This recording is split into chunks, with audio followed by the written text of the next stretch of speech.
Welcome to Create If Writing, the podcast for writers and creatives dealing with the passion and the practice behind making good art. I'm Kirsten Oliphant, your host, and you can find more at createifwriting.com. I want to take a moment to thank the sponsor of the show, Audible. There's nothing I love more than the feel of a real book in my hands. But that's just not my everyday. Right now, I do a lot more listening as I'm driving around to my car or at the gym or shuffling the kids around the house. Audible provides a great way to listen to your favorite books. With over 180,000 titles, you will find something that you love. To support the show and get a free trial, visit audibletrial.com/createifwriting.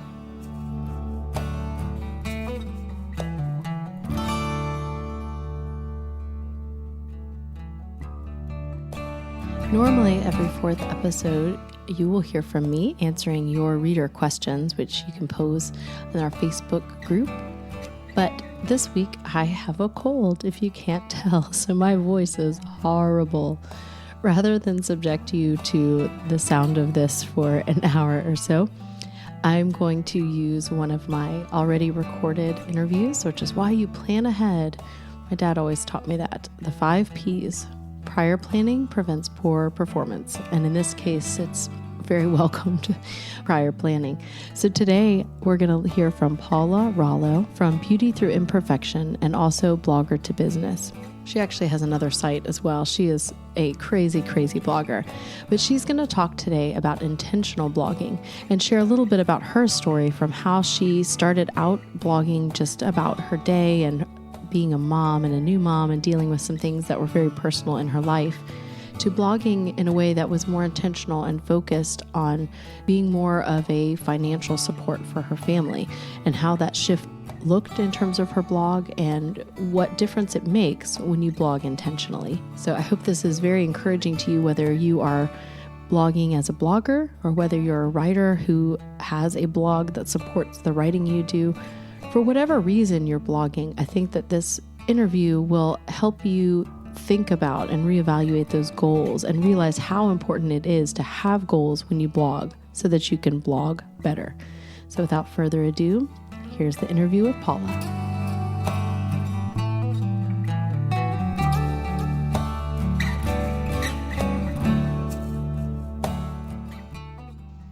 Today we have Paula Rollo from Beauty Through Imperfection and a bunch of other sites as well. So welcome, Paula. Hi. Hi, how are you doing? I'm doing great. Thanks for having me. You are kind of a blogging inspiration to me because you have a lot of websites. You have Beauty Through Imperfection, which is sort of your main site that you've been doing for how many years now? By several different names. 9 or 10 years. Oh, wow. I didn't realize it had even been that long. Okay.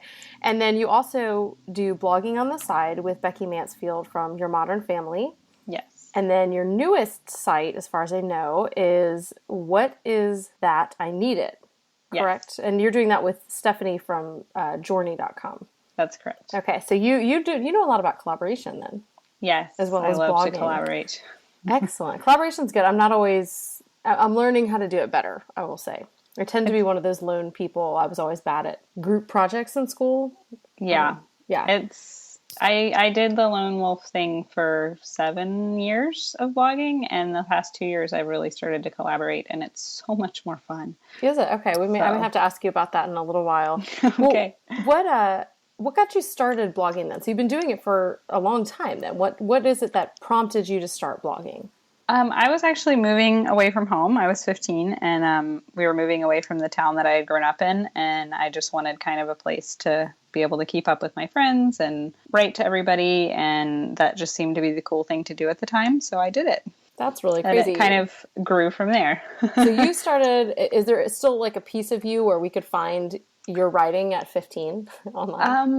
That original one has been taken off. It was on a Zoom share account. I don't even know what that is. Yeah, it was 9 or 10 years ago.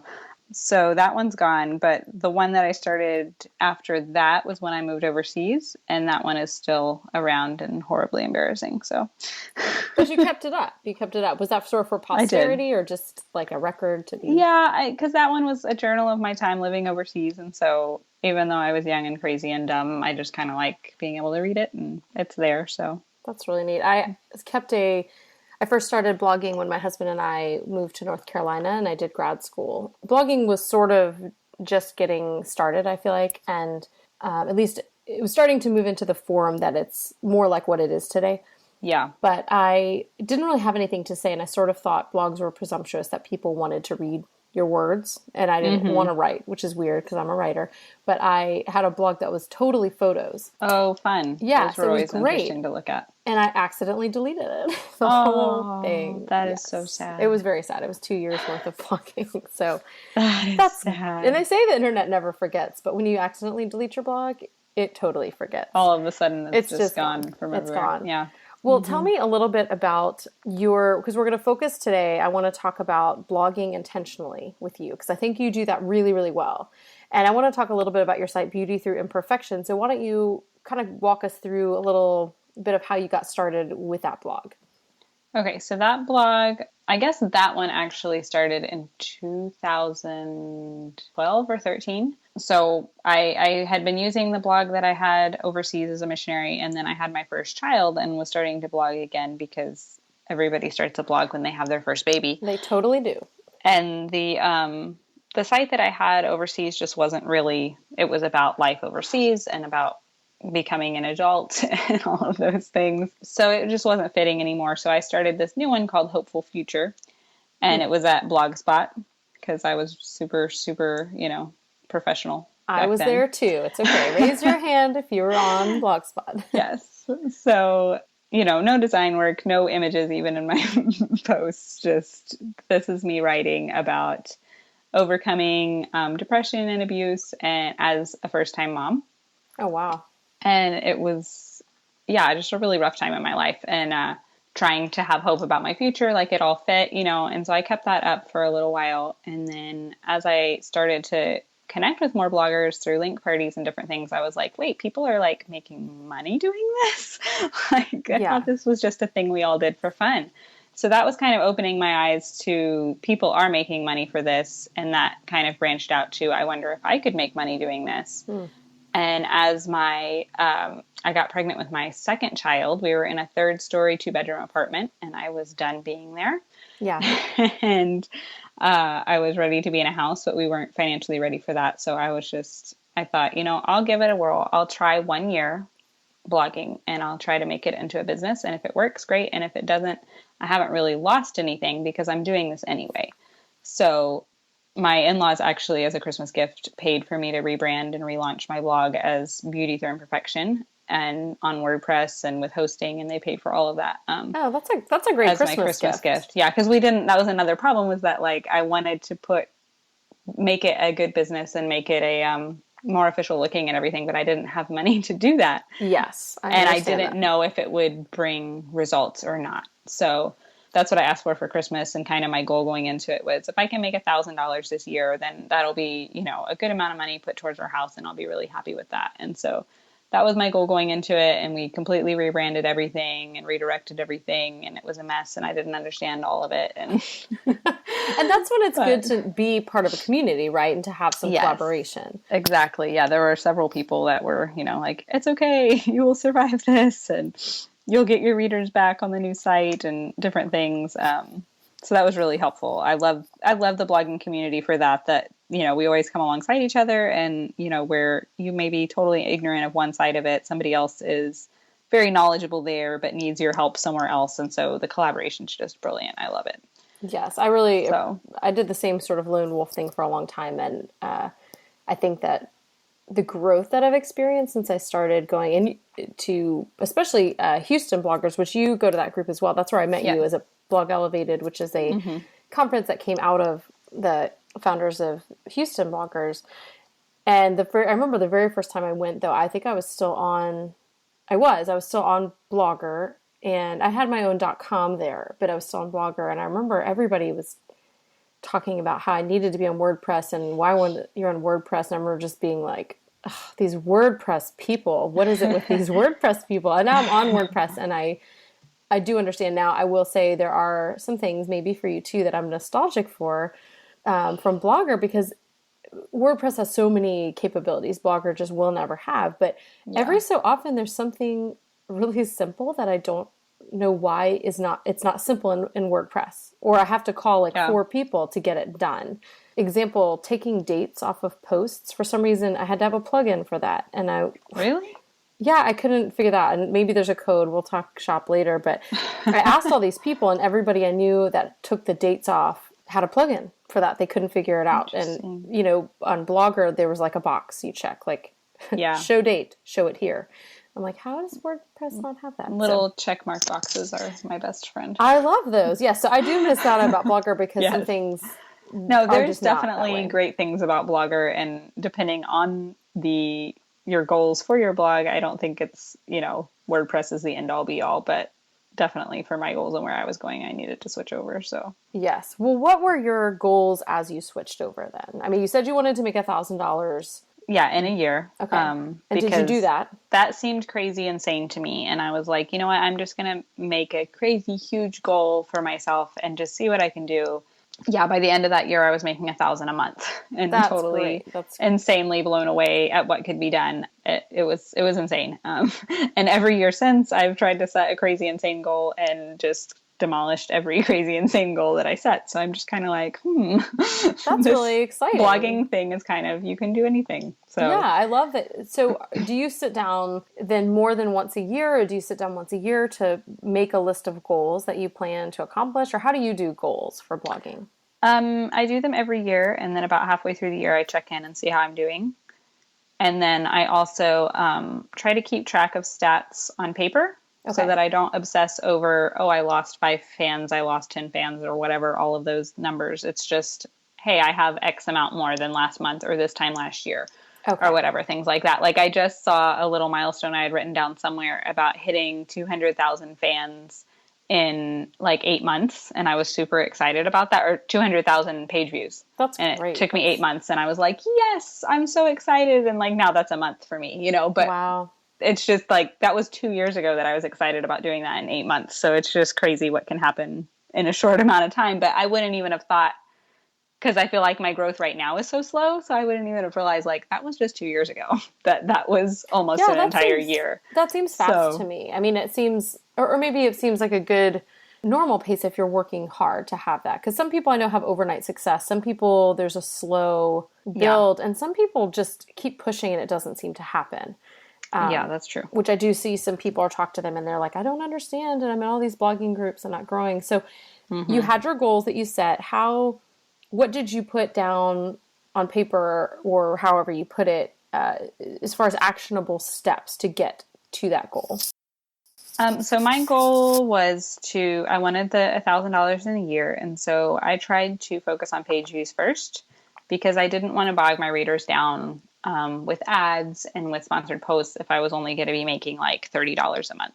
And obviously I don't think it's wrong to, you know, monetize before you're at a certain page views. That was just for me. I was like, I'm going to focus heavy on page views. And then when I get to like 500 to 1,000 views a day, I'm going to focus on monetization. So it took me like 6 months to get to that 500 to 1,000 views a day period. But I was able to really focus heavy in on page views instead of trying to focus on page views and monetization and, you know, everything all at one time. Okay. So that was just how it worked best, the way my brain works and the time that I had to put into it. So, well, what actionable steps then? Because I like that. It's almost like you had another mini goal, or sort of like another milestone to get to before you move to the next step. So what did you do then specifically to go? Because for some people, like that's, you know, a good deal of page views a day. Like, what did you do to grow that? It seemed impossible at the time. The biggest thing, to be honest, was changing the way I was writing.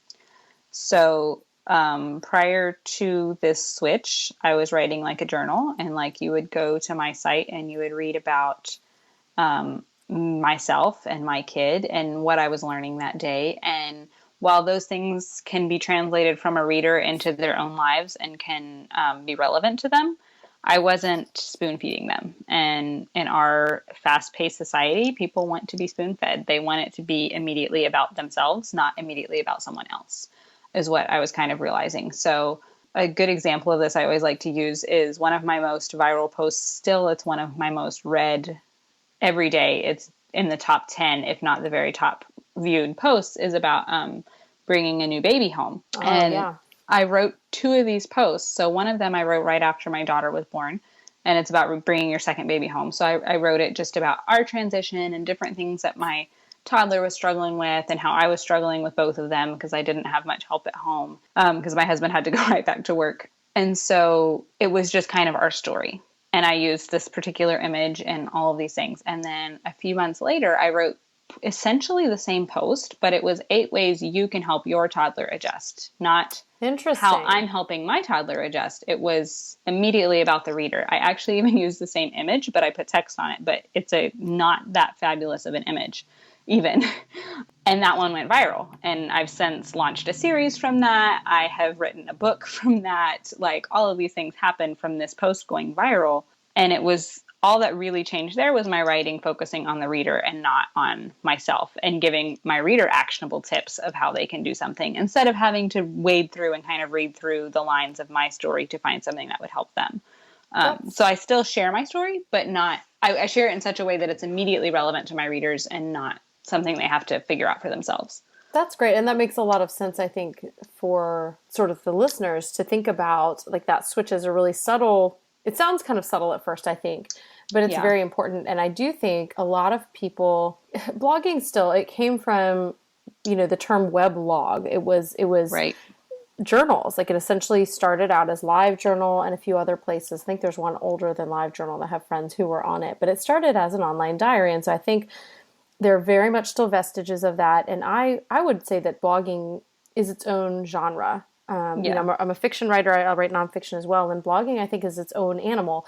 And you see all different iterations of that online, but that sort of, I don't think it will fully ever lose that journal-like feel. And a lot of people started reading blogs, and they started reading blogs like Deuce, or they read the Blogess. Now, those are very, they've shifted as well over time, but I would say those are more about the person writing. That's more about Heather Armstrong. There are still blogs like that are successful, but it's not your everyday mainstream blog. Your everyday mainstream blogger is not going to be successful with that type.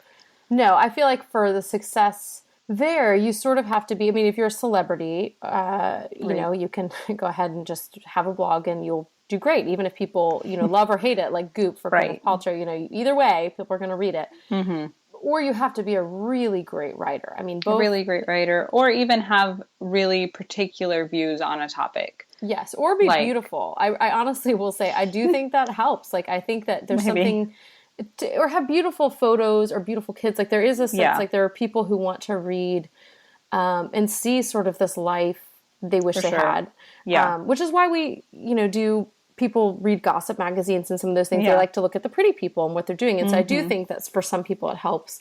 Yeah. If you have a particular voice that's very memorable, I'm going back to the same 2 examples, but for Deuce and the Blogess, they very much have strong voices that are, and Jen Hatmaker is one as well on the Christian side of things. And I think her voice. And Voskamp would be one. Yes. And her voice is totally distinct from all those people. All 4 of those actually I would say have distinct voices, but a lot of people read those blogs and they think, I can get that following writing about my life, but they don't have that voice, or they don't have these. There's sort of like that it factor, I think, sometimes in it. Sometimes you can put your finger on it, and sometimes it just happens. It does. Yeah, there is something about that.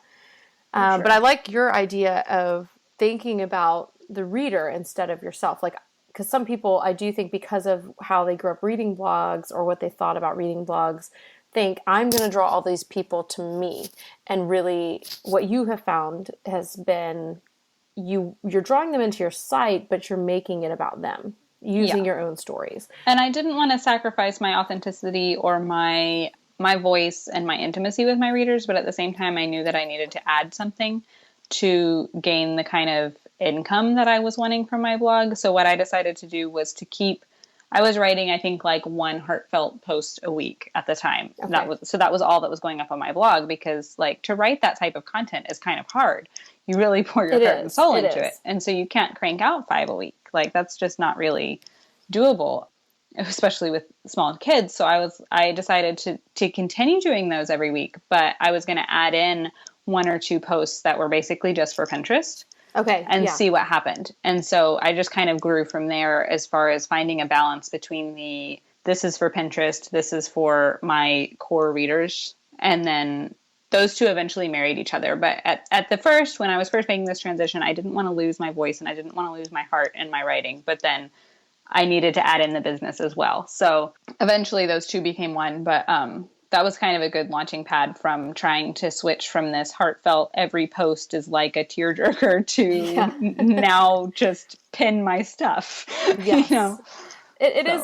I find that same kind of thing on my side. My side, in some ways, I feel like is similar to yours. In some of the ways, not. I think mine's no, it totally is a little bit less intentional than yours for sure, and less goal oriented, but also not so much a journal. And my posts, my top posts, are all posts that are sort of geared towards Pinterest. And I think, you said that as well, but do you feel like there was a particular platform that really helped get those page views, getting back to that idea of your goal of page views? Like, was there a particular platform? Were you using all social media platforms? What helped you get to those numbers? So I was focusing on Facebook and Pinterest, and Facebook was way different back in the day. Like that's true. They actually showed your posts to people. Imagine those back in the days, like a year or two ago. Well, and like, not that they don't show it to anyone now, but like I would only post in my Facebook page when I posted something on my blog, but then everybody who was following me saw that. Yes, so there wasn't a whole lot of effort that had to go in there to get my followers to read it. I did a lot of link parties, which I don't necessarily really recommend anymore. Okay. But it was helpful at the time.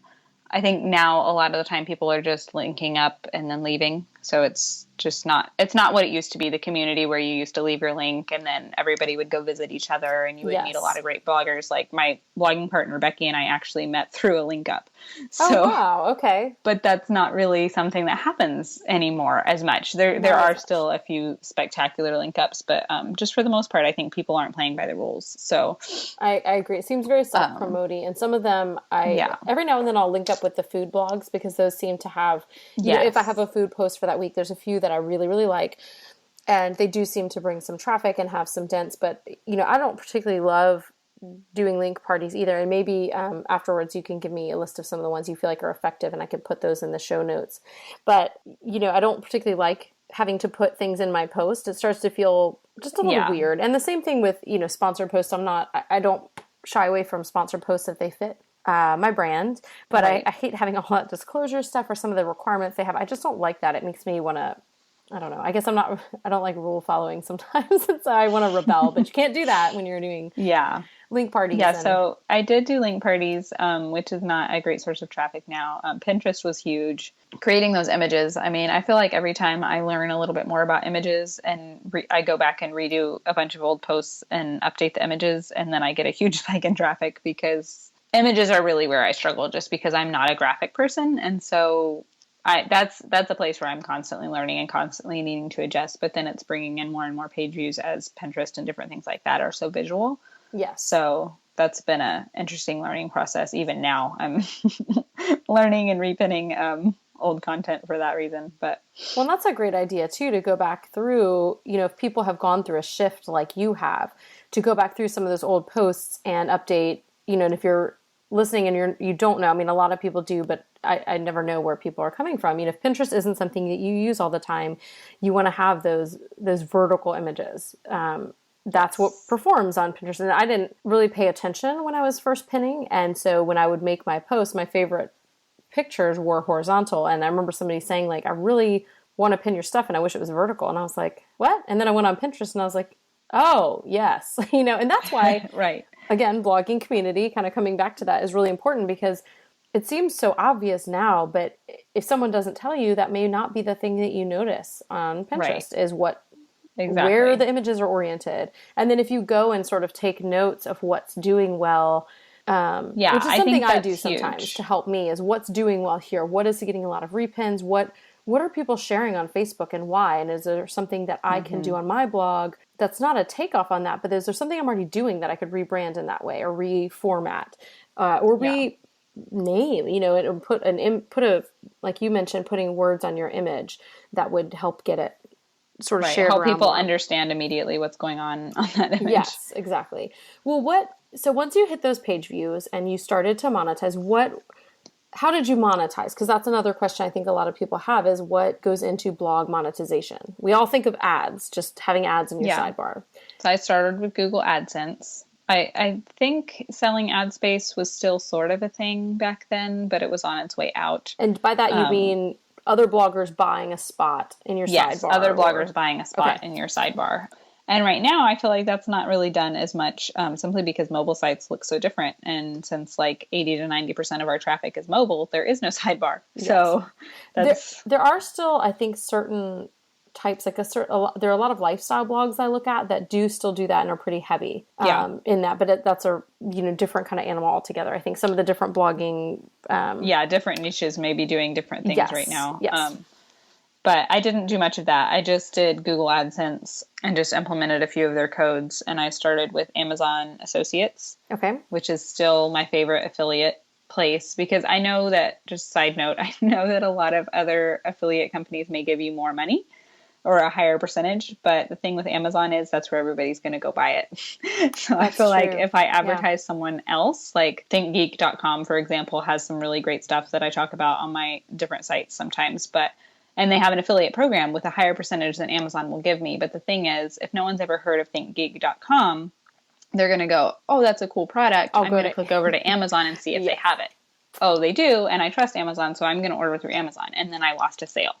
So that's why I kind of stick with Amazon, because I feel like I end up getting more sales, which ends up being more money, even if the percentage is a little bit lower, which is probably why they have lower percentages, because they know they can get away with it. But that's true. An affiliate, again, in case you're wondering, what's an affiliate? That's basically when people, no, it's fine. I mean, I think there's going to be people on a lot of different spectrums here, but their affiliate sales are basically when you are, talking about a product, linking to a product.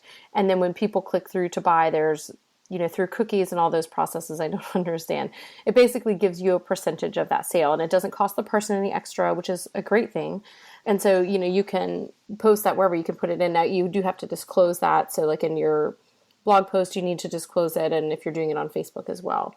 So I just started kind of doing that a little bit more heavily. And it was really funny. I didn't realize as well that if people click through that and then don't buy that item, but stay on Amazon and buy something else, actually. Yeah, I've gotten some huge sales on some big ticket items that I did not know existed. So I had really something interesting. I don't look very often, but I looked recently and somebody had bought like $100 worth of dog food. And I was like, I didn't ever link to that. And I guess somebody. So that's another great thing about Amazon is that, especially at Christmas time, people are going to be buying stuff on Amazon anyway. So that's a great tip. Get them on Amazon, and then if they're staying and buying something, pretty much. And most people, sometimes people are kind of feel weirded out by that. I'm not sure really why, but if you're going to buy it anyway, and it's not costing you any extra, it's taking Amazon's money and giving it to you. Hopefully, Amazon's not the. And you are advertising a product for them still. It's not like sleazy marketing. You're still advertising a product and there's still a chance that they're going to purchase that product. So affiliate sales are great. So AdSense, affiliates with Amazon. I started with AdSense, Amazon, and then networks that connect bloggers with brands who want them to write sponsored posts. Okay. So this was a whole new ballpark of what's a sponsored post. People are going to pay me to write things. And so those were my three main sources of income at the time. So, and what's changed now for you as far as like you actually post on blogging on the side, you post kind of what your income is and for the month for blogging and kind of break that down. What now is your sort of main source of revenue, would you say? I need to break down the percentages. I'm so not a math person, so I can't just off the top of my head let you know. But also kind of an interesting thing to think about. I make probably $150 to $300 a month on my book that I wrote. Oh, wow. And while that's not a whole ton of money, like I know some others who make like thousands on their books every month, their self-published books. And that's awesome. But the nice thing about books is that I never really have to work on that again. So even though percentage-wise, that's only 10% of my income, I did zero effort this month for that and got $300. That's great. Does that make sense? Yeah, so that's it does. a great way of, I didn't actually put forward, like that's work I did in 2014 that I'm now going to get a couple $100s a month for now till infinity, until people stop liking books, which is probably never. That'll be never. You know, and I never really have to work on it again. Maybe redo a cover or something if the cover becomes outdated. But Yes. so that's kind of something I like to think about as well. And sponsored posts are great because they can give you a lot of money right now. But I'm also kind of pushing more into affiliate sales because it's the same thing. A sponsored post, I might get paid $200 today to write that post, but I never get paid for it again, and it's on my site forever. Whereas a post with affiliate links in it, I might not get $200 today, but I might make $200 a year for the next 10 years. So That's it's a great kind way of to think about it. a give and take of, I definitely use all of the methods right now, but I'm trying to be a little more heavy in the things that are going to make money without me having to do extra work long term. So you're working smarter, not harder. Although you're working hard too, because I know you. Yes, but I mean, that's the goal. You know, you want to be making money doing the least work possible. And that way you can free up time to write about the things that you really love. You know, like I still love the sponsored posts, that being said, and I still do them because they are quick and easy, immediate money. That's very There's true. just a balance to be found for sure. I'm still a big fan of sponsored posts, and I probably get about half of my income from them. Well, and I think people don't always realize, like I did not realize either when I started monetizing, that you could get money from, you know, those sponsored posts, or that there were companies that would kind of pair you up with these brands.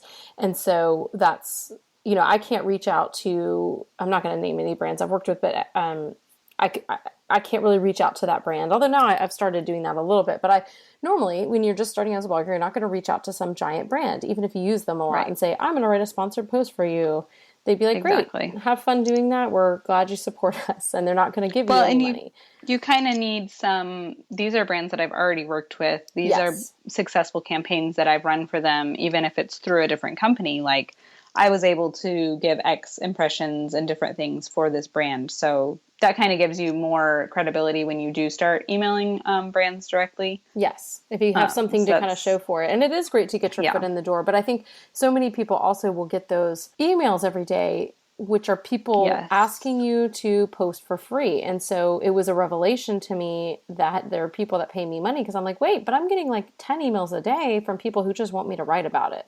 And they're not giving me anything. Or they're like, have a glue stick. Thanks for writing about our glue company. I'm like, I got a glue stick. Woo. And, you know, and when I first started blogging, I really did get excited about free products. And I still do. If it's something I really like, I will absolutely write for product. But it has to be a product that I feel like is worth my while. And once you've started doing these sponsored posts and getting a certain amount, then I think you start to realize your value a little bit more and are less likely to throw it. So, and I think it comes down to being authentic for who you are and sort of who your brand is. And I think going back to this idea of intentional blogging, you had your goals set. Did you have for page views and for monetization? Did you have a goal set for what you didn't want to give up? You know, how you wanted to keep or maintain that sense of authenticity? I mean, did you write that down, or was that something you knew in your head? I didn't write it down just because I didn't have any idea what to expect. So as an example, when I started with one of the sponsored post companies, it was Social Fabric back then. Now it's IZEA. It's still one of my favorite brands to work with that connects you with brands.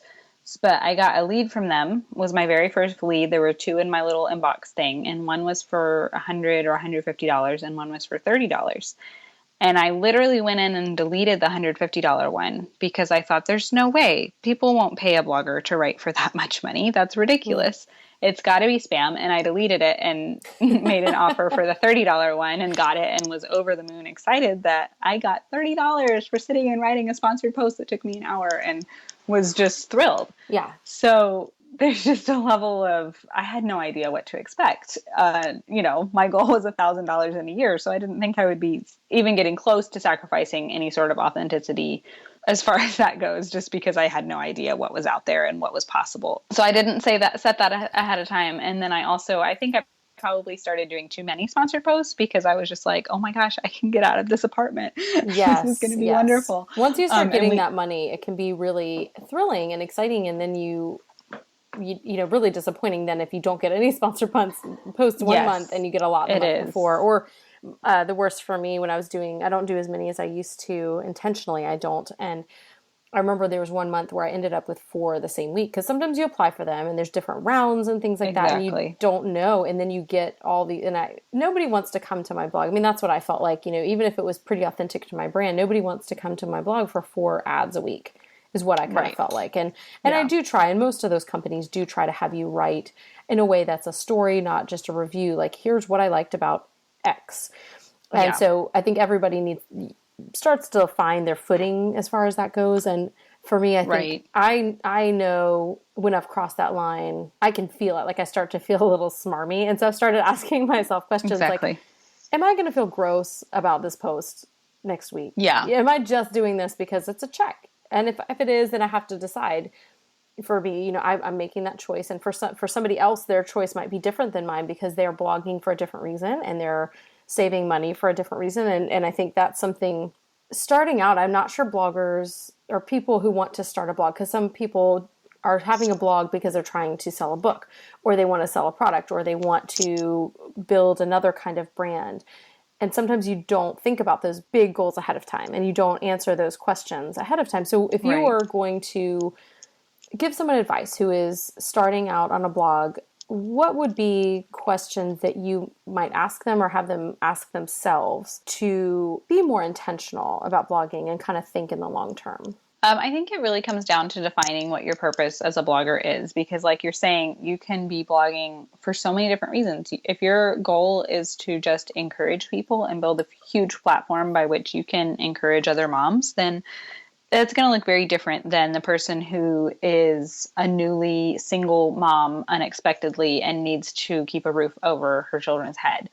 Yeah. So it's kind of coming down to defining what you're trying to do and then what you'll do to make that happen. Because another thing, like you were saying with feeling smarmy, but the issue there beyond your own ethics or whatever is not losing your readership's trust. Yes. And so whenever I write any sponsored post, you can know, like my friends will call me out. They'll be like, are you really doing that? Do you really use that product?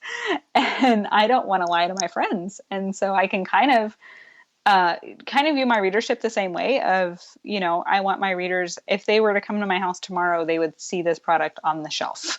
And that's a great way to think about it. That I believe in. And sometimes I'll write about products that I may not use personally, but I know that it's something very relevant to my readers and that my readers will definitely love, even though if for some reason it doesn't fit with my specific family dynamic. Does that make sense? It does. So while for example, I don't necessarily eat gluten-free in my family, but I know I have a lot of readers who eat gluten-free. I have several friends who are gluten-free families for health reasons. And so I can honestly and authentically write a post about a product that's gluten-free, even though if you came to my house, it would not be on the shelf.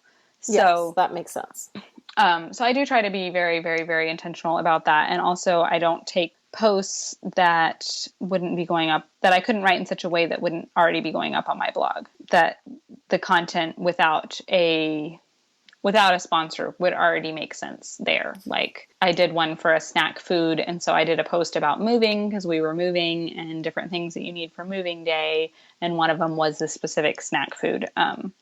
So I was going to write that post anyway. I already had it planned in my queue, and then I just added the brand to it, and there was my post. So it felt very authentic on my blog because it was already a plan that I had in place. So that kind of helps as well to, even though I do monetize a lot and I write more sponsored posts than maybe your average person, I try to be very intentional about them and making them stories and making them feel right on my blog. Yeah, and I think I'm going to leave the link to, again, all your sites in the show notes. But I think if people want to get a sense of how to write an effective sponsored post, I think your site does a great job with that, and you do a great job with that. So that's a good resource for people who are wanting to write sponsored posts. And, if you're having trouble thinking of how you would write a sponsored post, then maybe it's not a sponsored post you should take. I mean, again, unless you're really just out there for the money. But even then, like you said, you might lose your readership because you're not being You'll lose authentic. your following because they think you'll just peddle any brand. You were talking about the exact opposite of that brand last week. So yes. I no longer then that's blogging is losing its value. Brands are going to stop coming to you because they're not getting any value from it. And so I always say that a sponsored post or anything, affiliate links, any sort of monetization has to have three benefits to it. It needs to benefit the brand, it needs to benefit the reader, and it has to benefit you as well. And otherwise, it's not a good fit. That's a great set of questions to ask when you're thinking about these sponsored posts. I wish that I might have to have you come back and talk about collaboration and working with other bloggers and some of these other things. But I want to end with a question that I'm asking everyone who comes on, which is, what is inspiring you this week? And that can be sort of a high art sort of answer and something really beautiful and meaningful, or it can be a TV show or something, not as high art, I guess. So what is it? What's inspiring you right now? That is a hard question.